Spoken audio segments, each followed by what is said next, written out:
Sang saksi akan kembali dihadirkan dalam persidangan kasus pembunuhan Joshua dengan terdakwa Richard Eliezer. Mulai dari asisten rumah tangga hingga mantan ajudan Verdi Sambo akan memberikan keterangannya terhadap Richard Eliezer. Lalu apa saja fakta-fakta yang akan dihadirkan dan sebenarnya seperti apa gambaran dari kejadian yang terjadi di Magelang hingga kemudian berujung di Jakarta dengan kematian almarhum Joshua. Kami hadirkan dialognya menjelang jalannya sidang pada hari ini dengan dua narasumber yang hadir secara daring untuk Sapa Indonesia Pagi. Ada kuasa hukum Richard Eliezer, Roni Talapesi, serta kuasa hukum dari keluarga almarhum Brigadir Joshua, Martin Lucas Simanjuntak. Bung Martin, Bung Roni, selamat pagi, salam sehat untuk kita semua. Selamat pagi. Selamat pagi Mas Bayu, salam sehat. Jadi konfirmasi Bang Roni bahwa akan ada 12 orang saksi lagi. Ini berbeda betul dari 12 yang kemarin, kebanyakan dari keluarga almarhum Joshua.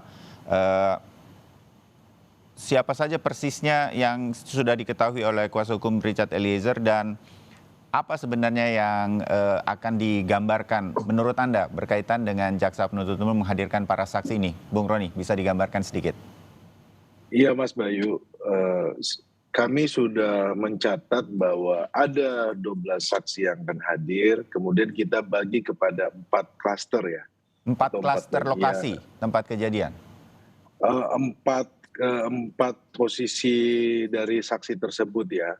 Oh. Yang kita bagi ada saksi yang dari Rumah Bangka, pertama itu saksi yang kedua dari Rumah Saguling, ketiga saksi yang dari Rumah Duren 3, terus yang keempat ini kita klaster sebagai ajudan atau ADC ya, dan sopir. Nah, yang menarik di sini kan ada saksi yang saksi fakta ya, yang mengetahui kejadiannya ya, tetapi kami lihat di dalam BAP dirubah-rubah BAP-nya. Contohnya seperti Susi, kemudian Daden, itu menjadi fokus kami. Bung Roni, kalau Susi ini apa dia? Asisten rumah tangga ya? Asisten rumah tangga. Di mana dia? Asisten rumah tangga yang ikut bersama PC ya, selalu bersama PC ya. Oh, termasuk ikut dari Magelang ke Jakarta begitu? Betul, dari Magelang ke Jakarta. Nah ini yang nanti kita akan gali kesaksiannya, tetapi memang perlu kita sampaikan kepada saksi-saksi ini supaya berkata jujur. Ya, tadi Anda menyebut Susi ini adalah salah satu dari saksi yang sempat mengubah BAP-nya sebelum kemudian di peradilan hari ini. 3 kali berubah BAP. 3 kali Susi. Siapa lagi selain Susi yang mengubah-ubah BAP? Daden juga. Oh, Daden. ajudan. Ya, ajudan. Daden. Nah, nanti juga kita akan gali kesaksian dari Prayogi ya. Prayogi ini kan merupakan sopir ya. Kalau teman-teman lihat di rekonstruksi kemarin atau di dakwaan, yang di dalam mobil tersebut itu adalah mobilnya Verdi Sambo ya. Ada Prayogi, ada Romer dan Verdi Sambo. Yang mereka dari Rumah Saguling ke Rumah Duren 3. Itu nanti kita akan gali kesaksiannya. Jadi ada beberapa saksi yang akan hadir hari ini itu sempat mengubah-ubah. Saya menyebut begitu karena tidak satu kali mengubah BAP. Benar ya Bung Roni? Betul, betul. Ya, betul. Diharapkan di dalam peradilan kali ini, inilah fakta yang sesungguhnya. Kalau bisa tidak lagi berubah. Makanya Anda berulang kali dalam beberapa kesempatan mengatakan diharapkan kejujurannya karena sebagai saksi di peradilan sudah diangkat sumpah. Begitu ya Bung Roni?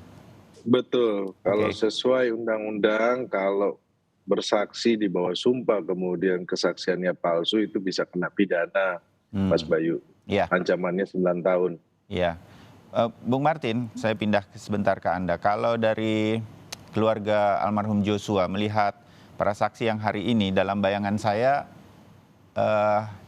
mungkin saja ada hal-hal yang selama ini bahkan publik belum mengetahui ceritanya. Masih mungkin para penyidik di kepolisian pada waktu itu belum sempat mengungkapkannya karena langsung pada fokus-fokus yang dianggap penting begitu. Tetapi hal-hal kecil yang nanti diungkap oleh para ajudan, driver, asisten rumah tangga yang dekat dengan Verdi Sambo, saya menyebutnya 12 saksi ini, nanti sangat dibutuhkan didengar oleh keluarga almarhum Joshua untuk mengetahui kronologinya. Apa pecahan-pecahan puzzle-puzzle yang mungkin bisa tersambung sedemikian rupa. Anda harapkan seperti itu juga, Bung Martin?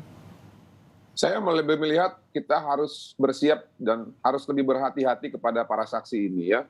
Seperti contoh ya, Susi, lalu Daden, lalu Damianus, lalu Alfonsius, Prayogi, dan Romer.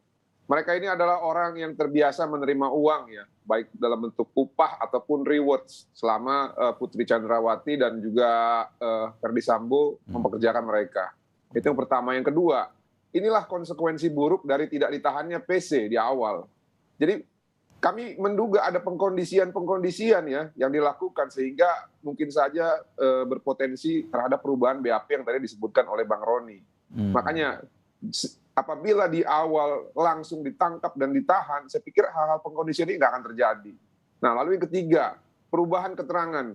Saya berharap nanti khususnya kepada Romer ya, kalau sampai dia cabut keterangannya bahwa dia nanti mengatakan ya, bahwa Ferdy Sambo tidak memakai sarung tangan ketika dia lihat, dan juga tidak mengambil senjata HS pada saat senjata itu terjatuh di depan Jalan Duren 3, saya pikir ini akan menjadi masalah baru yang nantinya kita akan tarik terhadap dugaan tindak pidana gitu loh.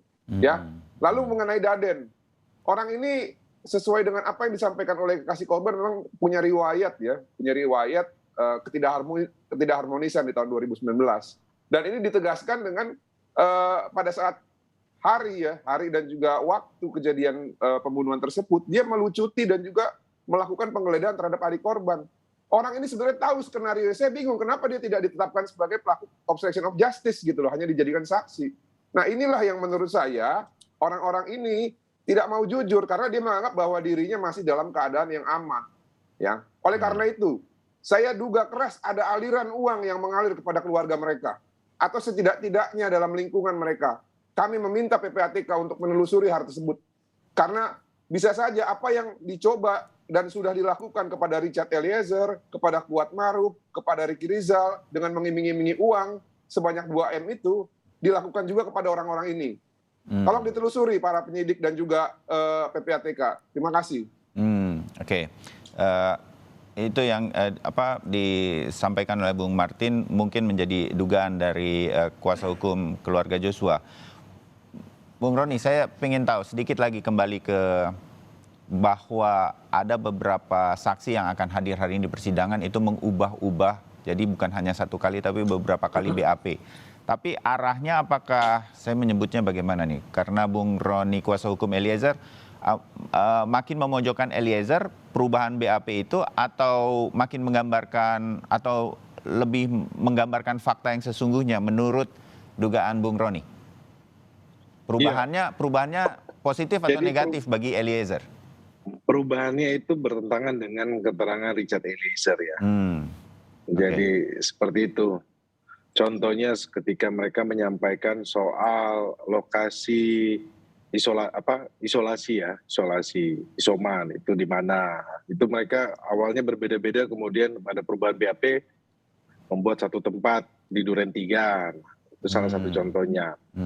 Jadi ada beberapa catatan kami yang kami juga lihat bahwa pastinya hakim sudah membaca berkas dan jaksa penuntut umum ya pasti akan dikejar mengenai perubahan BAP ini. Nah, tetapi yang perlu kita sampaikan di sini kan karena saksi-saksi ini kan masih bekerja jadi untuk terdakwa FS pastinya kan mereka akan lebih condong kepada keterangan kepada pembelaan terhadap FS ya. Tapi kami pikir bahwa nanti hakim akan melihat ya lebih jauh lagi kan pastinya tinggal, dan tentunya kami juga sudah mempersiapkan pertanyaan-pertanyaan dari tim yang kami sudah susun dan kami sebentar siap untuk menanyakan kepada saksi, kami akan menggali. Karena ada beberapa perbedaan antara saksi yang satunya dengan saksi yang lainnya, tentunya kami akan gali keterangannya. Tapi yang kami fokus juga itu adalah kesaksian Saudara Romer ya. Karena Saudara Romer itu kan dia menyampaikan dia ada perubahan, tetapi sempat ditanyakan kenapa ada perubahan. Kemudian karena perubahannya itu dari yang skenario yang awal ya, kepada apa yang terjadi sebenarnya. Nah, saksi Romer ini menyampaikan bahwa saya berubah karena sebelumnya saya itu ketakutan, keluarga saya terancam. Nah, ini menarik juga, nanti kita uji di persidangan ya. Jadi akhirnya saudara Romer ini menyampaikan yang sebenarnya. Sebelumnya dia masih ketakutan. Karena keluarganya. Karena waktu itu kalau teman-teman ingat bahwa saudara FS masih aktif ya. Masih aktif sebagai Polri, sehingga saksi-saksi fakta ini ketakutan ya. Akhirnya saksi Romer ini menyampaikan semuanya yang mengenai sarung tangan, kemudian senjata HS, itu semuanya ada di BAP. Jadi perubahannya dia bukan perubahan yang negatif, tetapi positif. Alasannya kenapa? Karena yang pertama itu masih ketakutan. Dia merasa bahwa keluarganya akan terancam, kemudian dia juga pun ada ketakutan. Nah, ini fakta-fakta seperti ini yang akan kami gali di persidangan, dan kami berharap bahwa saksi terbuka saja. Kami minta supaya bicara jujur aja, karena Eliezer sudah jujur, sudah sampaikan sebenarnya. Kami harapkan juga saksi-saksi yang akan dihadirkan ini seperti Romer, Prayogi, Daden, berbicara jujurlah mengenai konstruksi peristiwa ini menjadi utuh. Kalau mereka berbelit-belit, ini akan mereka akan dinilai sama hakim, dan hakim bisa perintah langsung ditahan juga saksi kalau bersaksi palsu. Kalau pasal 174 KUHP kan hakim bisa perintah dengan dakwaan palsu, keterangan palsu kan, saksian palsu. Nah, ini yang kita sampaikan kepada saksi-saksi supaya ayo berkata jujur, supaya perkara ini menjadi terang, kemudian mendudukkan perkara ini menjadi terang semuanya, biar semuanya bisa melihat. Artinya kuasa hukum Eliezer, Anda dan tim sudah punya strategi bagaimana kemudian mengungkap nanti apa yang akan disampaikan oleh saksi mengenai kebenarannya. Kami akan sambung usai jeda. Tetap bersama kami, Bung Roni, Bung Martin, sebentar lagi.